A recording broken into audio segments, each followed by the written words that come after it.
Alma kolwasi yango ni koth dhi medo chwe e alwora mar Nyanza kochomo dwe mar Ang'wen.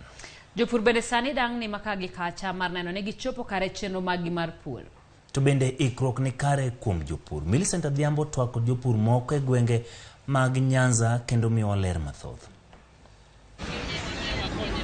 E seche ma koth medo dhi nyime kod chwe e thoth gwenge ma pacho ka, moko kuom jopur ahinya to ma Nyanza timo ikruok makoni kod kocha e puothegi ka gilarore kod koth magiko mare ok ong'ere. E kaunti ma Kisumu, jopur koni giseikore, kata kamano ok gin gadier kod ndalo chwiri ma igani kaluwore ni chwiri ma iga mokalo koth ne ousogi ma chambgi owang'. Watemo pur kaka wanyalo, to shida ma wan go achiel en timing. Like the other time nwapidho oduma, ka nwapidho oduma koth nong'adowa, mana gikone onge gimono wakaya noa nono.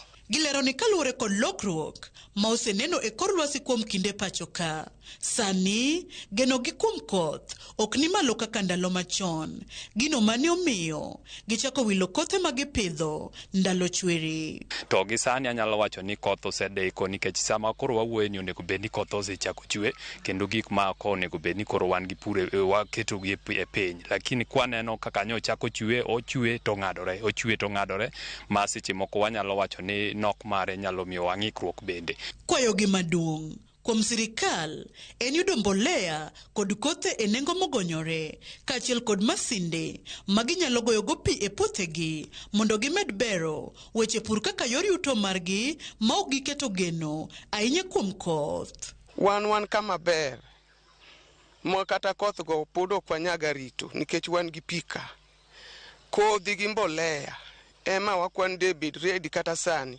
kadi konase kuma duya. Fertilizers ma bende dwa ti godo bende watemo mondo mi wayudi, kata mana mani wacho ni ikelo cha pok okele. Aka na duonga magombo mana numiya gir olo pi, ukelnwa ukonywa un sirikal gi gir olo pi madimi wa ol pi, kech wapuro alot ka ok wa nono to wa olo pi mana gi lwetwa. Ka ginya yudo vifaa mag pur gi kaka generator imiyo groups, kinya imi kaka yudo grube gi timiyo gi generator gi gigopi, bo konyo jopur ahinya kendo bo miyo gidhi malach e yor pur ni kendo gibo loso chiemo mang'eny. Komachielo e kaunti ma Homa Bay, jopur kwayo piny owacho mamalo kod tin kaunti no mondo migi ler e wi kuma mbolea kod kothe mago mane gisingo ne jopur e nengo mani piny ochopoe. Koro sirikal koyie to konywa mondo gifuarnwa ndach kodhi mane gimiyowa gi mbolea ka mondo wakonyrego. Sani pesa onge mondo ing'iew kodhi, kidhi ng'iew kodhi to bei tek. Koro ne wakwa sirikal mondo konywa gi kothe mane giwacho ne gimiyowa. Kata lot ma wapidho sani ma nyalo miyowa pesa gigo nyumore, idaso gi mane pi, koro onge kaka wanyalo timo. Magi duto biro bang' oro kod chieng' makech negoyo tach e pacho ka kuom thuolo malach, gino mane oduono moko kuom aore kendo kelo kech maliyo mane ohinyo ngima oganda kaachiel kod jamni e gwenge mopogore opogore. Millicent Adhiambo, Ramogi TV, Kisumu County.